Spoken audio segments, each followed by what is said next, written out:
এক সকালে জঙ্গলের মাঝে একটা পাখি গাছের ডালে বসে গাইছিল খুশি হয়ে। টুই টুই টুই আমি গাই সকালবেলা, রোদে হাসি গাছে খেলা। লা লা লা মনটা ভালো লাগে রে, গানেই দিনটা ভাগে রে। হঠাৎ ঝোপ থেকে বেরিয়ে এলো এক ধুরন্ধর শিয়াল।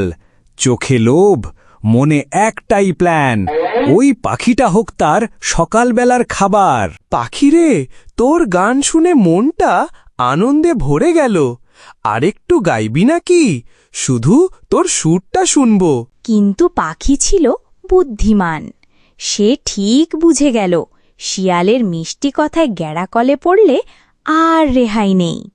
সে মুচকি হেসে বলল, গান শুনতে চাইলে একটু পেছনে দাঁড়া, না হলে তুই কিছুই শুনতে পাবি না। শিয়াল পাখির কথা মেনে পেছনে গেল, আর সঙ্গে সঙ্গে ধূপ করে পড়ল এক কাদায় ভর্তি গর্তে। এই গানটার নাম লোভে পড়লে গর্তে পড়বি।